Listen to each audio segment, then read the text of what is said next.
प्रेम कहानी है जो समय से भी परे है। ये वो बंधन है जो तन से नहीं, आत्माओं से जुड़ा हुआ है। तो दोस्तों, आज हम जानेंगे राधा रानी की मृत्यु का असली रहस्य और उनकी अंतिम इच्छा की अनसुनी मगर रोचक कथा जो आपको हैरान कर देगी। आज की वीडियो अत्यंत ही ज्ञानपूर्वक और प्रेरणादायक है, इसलिए इस कथा और इस रहस्य को समझने के लिए वीडियो को पूरा जरूर देखें, क्योंकि इस कथा को पूरा सुनने से आपका जीवन सफल हो जाएगा। तो चलिए इस रहस्यमयी कथा को शुरू करते हैं। लेकिन उससे पहले अगर आप चैनल पर नए हैं तो वीडियो को लाइक करके चैनल को सब्सक्राइब जरूर कर लें और कमेंट में लिखें राधे राधे। बरसाने की वो पुरानी पगडंडियां जहां पर कभी श्री कृष्ण अपनी लीलाएं किया करते थे, आज भी वहां एक गूंज बाकी थी, प्रेम की, हंसी की, बांसुरी की और उस दुख की जिसने युगों से प्रेमियों को जिंदा रखा है। पर इस कहानी की शुरुआत न तो बरसाने की उन गलियों से होती है और न ही वृंदावन से। इस कथा की शुरुआत होती है एक कुंज से, जहां वृद्धा हो चुकी राधा अपने अंतिम समय की प्रतीक्षा कर रही थी। अब वो पुरानी वाली राधा नहीं रही, अब वो वृद्धा हो चुकी थी।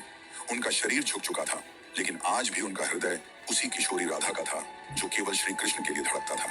उनके चेहरे पर झुर्रियां आ चुकी थी, लेकिन आज भी जब कोई बांसुरी बजाता तो उनके चेहरे पर रौनक आ जाती, एक हंसी सी छा जाती, मानो पुरानी यादें ताजा हो गई हों।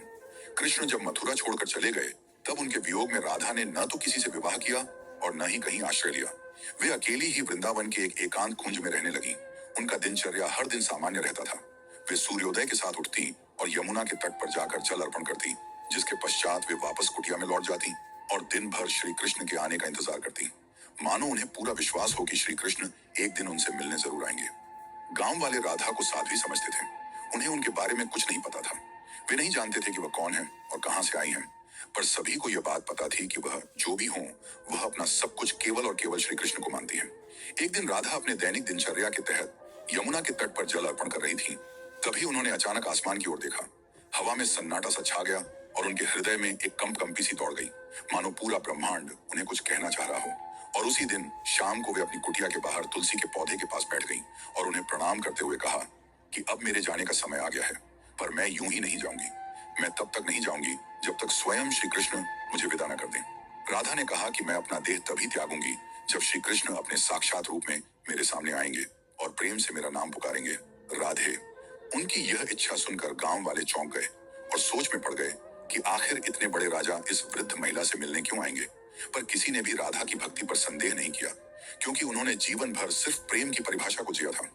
उनके मन में श्री कृष्ण का अद्भुत प्रेम था और दूसरी तरफ द्वारका में बैठे श्री कृष्ण, जिनके पास सब कुछ था, पर फिर भी उनका दिल आज सूनापन झेल रहा था। कहते हैं ना कि सब कुछ पाकर भी आदमी के पास कुछ नहीं होता। आज श्री कृष्ण की हालत भी वैसी ही थी, लेकिन उन्हें अब अंदर से एक खिंचाव सा महसूस हो रहा था। उन्होंने अपनी आंखें बंद की और राधा की पुकार उनके कानों में गूंज पड़ी। इस पल श्री कृष्ण की आंखों में आंसू थे, पर हृदय में सुकून। उन्होंने तुरंत सब कुछ छोड़कर उसी पल एकांत कुंज की ओर प्रस्थान किया, जहां राधा रानी उनका इंतजार कर रही थी। जब श्री कृष्ण वहां पहुंचे तो राधा कुटिया के बाहर तुलसी के पेड़ के पास बैठी हुई थी। उनकी आंखें बंद थीं और वे ध्यान में लीन थीं। कृष्ण ने धीरे से कहा, राधे। यह शब्द सुनकर राधा की आंखें खुली और उनके चेहरे पर एक चमक छा गई। उनकी आंखों में वह प्रेम था जो न कहा जा सकता था और न ही छुपाया जा सकता था। राधा मुस्कुराई और श्री कृष्ण से कहा, प्रभु, अब मेरे जाने का समय आ गया है। अब मेरी आत्मा केवल विश्राम चाहती है। यह सुनकर श्री कृष्ण ने राधा का हाथ थाम लिया। अब राधा की सांसें धीरे धीरे धीमी होने लगी और उन्होंने वहीं तुलसी के पेड़ के नीचे अपने प्राण त्याग दिए। किंतु यह अंत नहीं था। इसी पल वह रहस्य ने जन्म लिया जिसे सुनकर आप चौंक जाएंगे। राधा की आत्मा को तो मोक्ष मिल गया, पर उनके आखिरी शब्द अब भी श्री कृष्ण के कानों में गूंज रहे थे। राधा ने अपने अंतिम पलों में कहा था, प्रभु, जब इस धरती से प्रेम का अर्थ मिटने लगेगा तब मैं फिर लौटूंगी। मुझे फिर जन्म लेना होगा, क्योंकि प्रेम जीवन का प्रमुख हिस्सा है और उसे मिटने नहीं दिया जा सकता। जहां राधा ने अपनी देह त्यागी थी, वहां एक नया पौधा उगाया जो तुलसी से भी अधिक उज्जवल था, मानो कोई स्वर्गीय पौधा हो। गांव के लोग उसे राधा वृक्ष के नाम से पुकारने लगे और वहां पूजा पाठ करने लगे। पर किसी को नहीं पता था कि उस पौधे के नीचे एक रहस्य पल रहा था। वह रहस्य था राधा के पुनर्जन्म का, जो आपको चकित कर देगा। कई युग बीतने के बाद जब प्रेम का मूल्य घटने लगा और लोग सिर्फ वासना में डूबने लगे, तब बरसाने से कुछ दूर एक साधारण किसान के घर में एक कन्या का जन्म हुआ।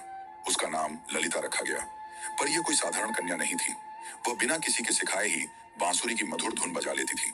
उसकी बांसुरी की आवाज सुनते ही पेड़ों के पत्ते हिलने लगते और पक्षी झूम उठते। गांव के लोग कहने लगे कि यह कोई साधारण लड़की नहीं, बल्कि किसी देवी का अवतार है। वे कहते कि इसे देखकर राधा की याद आ जाती है। ललिता जब 7 साल की हुई तो एक दिन वह यमुना के किनारे बैठी थी। उसी वक्त एक संत वहां से गुजरे। उन्होंने ललिता को देखा और जब उसकी आंखों में झांका तो वे मंत्रमुग्ध हो गए। उन्होंने कहा, वही आंखें, वही चंचल मुस्कान, राधा तुम लौट आई। ललिता को अक्सर सपने में एक सुंदर श्याम वर्ण पुरुष दिखाई देता, जो कोई और नहीं बल्कि श्री कृष्ण ही थे। वे कुछ नहीं बोलते, बस बांसुरी बजाते रहते। उस बांसुरी की धुन ललिता के दिल को छू जाती।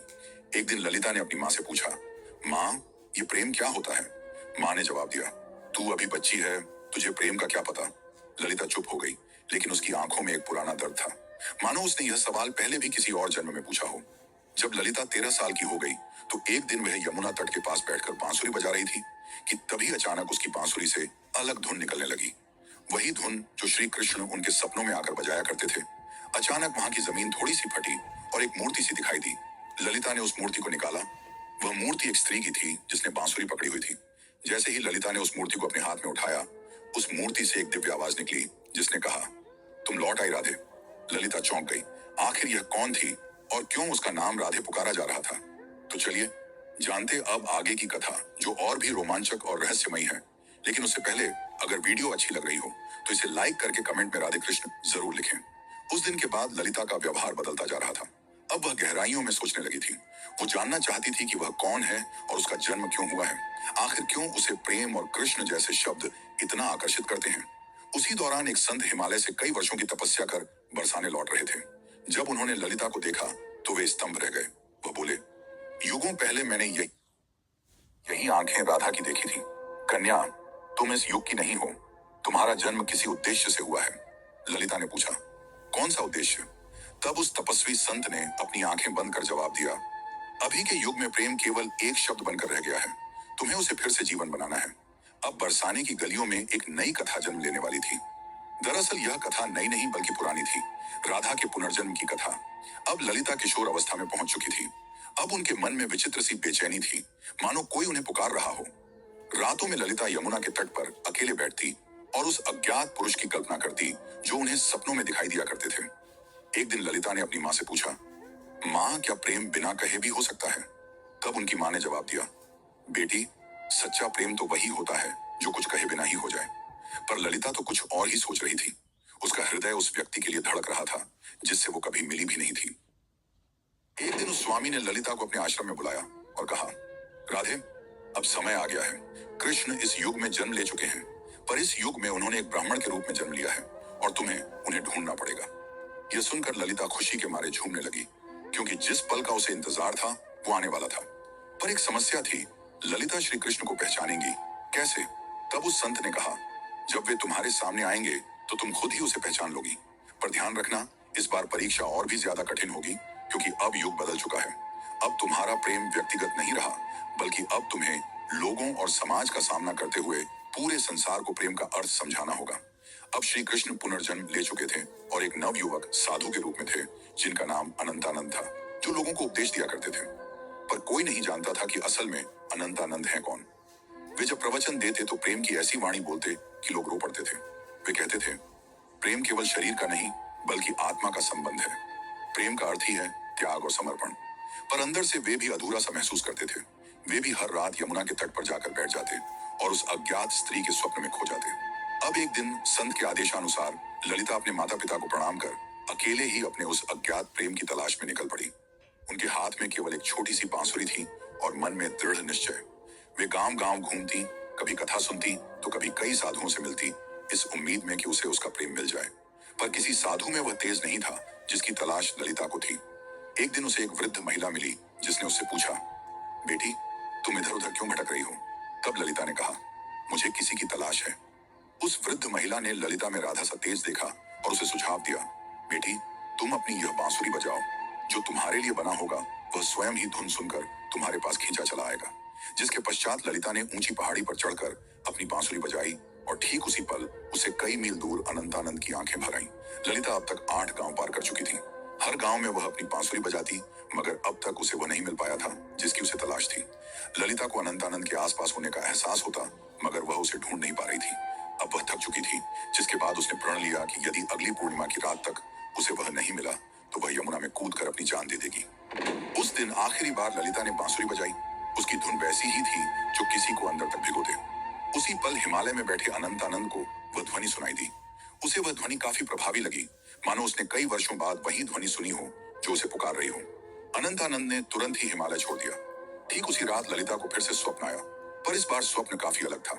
इस बार श्री कृष्ण और राधा यमुना के तट पर बैठे थे और राधा श्री कृष्ण से पूछ रही थी, प्रभु, क्या इस बार भी मेरी प्रेम कहानी अधूरी रह जाएगी? कृष्ण ने कहा, नहीं राधे, इस बार संसार को तुम्हारे प्रेम की पूर्णता दिखाई देगी। इतना कहते ही ललिता का स्वप्न टूट गया। ललिता के मन में एक नई उम्मीद जाग उठी थी। अब वह उस जगह पहुंची जहां अनंतानंद पहुंचने वाले थे, वृंदाधाम। ये कोई आम स्थान नहीं थी। कहते हैं कि इसी स्थान पर राधा ने कृष्ण को आखिरी बार देखा था और एक शिला को छूकर प्रण लिया था कि जब तक उसकी प्रेम कहानी पूर्ण नहीं हो जाती वह लौटती रहेगी। उस समय वृंदाधाम में एक कथा हो रही थी और उस कथा के वाचक कोई और नहीं बल्कि स्वयं अनंतानंद थे। ललिता बहुत दूर खड़ी थी और उनके चेहरे को भी नहीं पहचानती थी, परंतु उनकी वाणी में कुछ ऐसा था जिसने उसके हृदय को प्रभावित कर दिया। उस दिन अनंतानंद प्रेम की परिभाषा समझा रहे थे। प्रेम वह नहीं जो आपके पास होता है और आपके साथ जीता है। प्रेम तो वह है जो दूर होकर भी पास होता है। वे यह सब बता ही रहे थे कि उनकी आंखें ललिता से टकराईं। दोनों एक पल के लिए स्तंभ रह गए, मानो पूरी दुनिया ही रुक गई हो। अनंतानंद ने तुरंत ही प्रवचन छोड़ दिया और ललिता के पास दौड़े चले आए। तब ललिता ने अनंतानंद से धीरे से पूछा, क्या आज भी आपको मेरी आवाज सुनाई देती है? अनंतानंद ने उसकी आंखों में देखा और प्रेम से कहा, राधे, तुम आ गई। पल काफी मनमोहक था। पूरा संसार थमा हुआ था, लेकिन यह अंत नहीं था। असली कहानी तो अब शुरू होने वाली थी। अचानक मौसम खराब होने लगा और बादल काले पड़ गए और तभी वहां एक साधु कुरंगनाथ प्रकट हुए जो नहीं चाहते थे कि राधा और कृष्ण फिर से मिले, क्योंकि उसे ऐसा लगता था कि अगर राधा और कृष्ण फिर से मिल गए तो प्रेम को धर्म से ऊपर का स्थान मिल जाएगा, जो कि समाज की जड़ता को तोड़ डालेगा। कुरंगनाथ ने कहा, तुम्हारा प्रेम आज के युग के नियमों के विरुद्ध है। आज का समाज न तो इस प्रेम को समझेगा और न ही सहन कर पाएगा। तब अनंतानंद ने कहा, प्रेम समाज का मिलन नहीं बल्कि दो आत्माओं का मिलन है। तब कुरंगनाथ ने कहा, तो फिर अब तैयार हो जाओ अंतिम परीक्षा के लिए। कुरंगनाथ ने कहा कि यदि तुम्हारा प्रेम सच्चा है तो अगली पूर्णिमा की रात तक ललिता अपनी आंखों पर पट्टी बांध लेगी और वह बिना देखे और बिना सुने तुम्हें ढूंढ निकालेगी। यदि वह इसमें असफल हो जाती है तो दोनों को फिर से युगों युगों के लिए बिछड़ना होगा। अनंतानंद यह सुनकर मौन रह गए, पर ललिता ने बड़े ही प्रेम पूर्वक और शक्ति से कहा, मुझे आपकी यह शर्त मंजूर है। पूर्णिमा की रात पास आ रही थी। यह परीक्षा ललिता के लिए केवल एक शर्त नहीं थी, बल्कि उसके प्रेम और संयम की लड़ाई थी। वह खुद भी यह जानना चाहती थी कि क्या बिना देखे सिर्फ मन और आत्मा से प्रेम किया जा सकता है या नहीं। अब उसने अपने नेत्रों पर पट्टी बांध ली और कसम खाई कि वह अब किसी को नहीं देखेगी जब तक उसकी आत्मा उसे स्वयं श्री कृष्ण को न दिखा दे। लोगों ने जब उसे ऐसा करते देखा तो वे उसका मजाक उड़ाने लगे कि आजकल की कन्याओं को तो सिर्फ नाटक करना आता है। लेकिन कुछ ऐसे भी थे जिन्होंने उसके इस प्रयास की तारीफ की और उसे हिम्मत दी और बोले, हे राधे, तुम इस युग में जरूर प्रेम को जीत दिलाओगी। उधर दूसरी ओर अनंतानंद एक सुनसान गुफा में ध्यान मग्न बैठे थे। वे केवल एक ही शब्द दोहरा रहे थे, राधे। वे न कुछ खा रहे थे न पी रहे थे। उनके शिष्य इस दृश्य को देखकर घबरा गए और बोले, गुरुदेव, यदि ऐसे ही चलता रहा तो आप जीवित नहीं बचेंगे। तब अनंतानंद ने मुस्कुराते हुए उत्तर दिया, मेरे प्राण तो केवल राधे में बसते हैं। इतना कहकर उन्होंने अपने शिष्यों को आदेश दिया कि यदि ललिता उनके बारे में पूछे तो उसे न उनका चेहरा बताया जाए, न ही उस स्थान का पता दिया जाए जहां वे ध्यान कर रहे हैं। वे भी जानना चाहते थे कि क्या इस युग में भी राधा केवल अपनी आत्मा की पुकार से उन्हें ढूंढ पाएगी। इधर ललिता अपनी आंखों पर पट्टी बांधे गांव गांव भटक रही थी। वह अनेक साधुओं से मिलती और पूछती, क्या आप अनंतानंद हैं? पर उसे कुछ हासिल नहीं हो रहा था। कुछ साधुओं ने तो यहाँ तक झूठ बोलने की कोशिश की कि मैं ही अनंतानंद हूँ, पर ललिता का हृदय उन्हें पहचान जाता।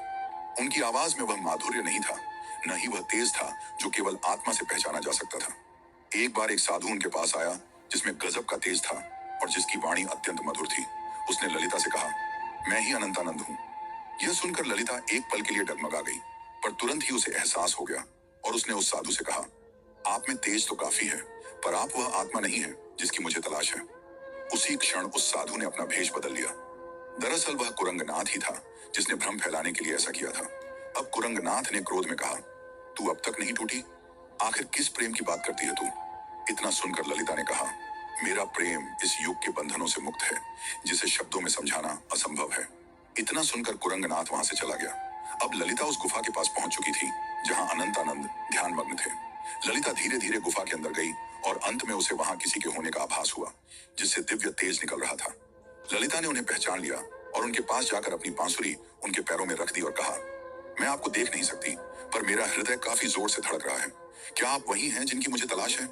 अनंतानंद ने बांसुरी उठाई और उसे बजाया। वही धुन जो ललिता को यमुना तट और अपने सपनों में सुनाई देती थी।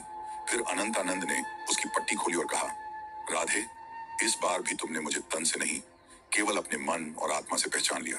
वे दोनों रो पड़े। उनकी आंखों में कई सालों की थकान थी जो अब मिट रही थी। तभी वहां एक साधु आए और उन्होंने कहा, राधा और कृष्ण, तुम्हारा प्रेम संपूर्ण तभी माना जाएगा जब यह समाज इसे स्वीकार करेगा। जब इस समाज के सामने तुम्हारा प्रेम सत्य और पवित्र सिद्ध हो जाएगा, तभी तुम्हारा मिलन सफल होगा। राधा ने कहा, प्रेम तो किसी समाज के बंधन से मुक्त होता है, उसे किसी के प्रमाण की जरूरत नहीं। लेकिन तभी अनंतानंद ने उसे समझाते हुए कहा, राधे, अब युग बदल गया है। अब यह समाज प्रेम की परिभाषा भूल चुका है। इतना कहकर अनंतानंद ने उस साधु से पूछा, आप ही बताइए कि हमें क्या करना होगा? उस साधु ने कहा, तुम्हें इस राज्य की राजसभा में सभी के सामने अपने प्रेम को स्वीकारना होगा।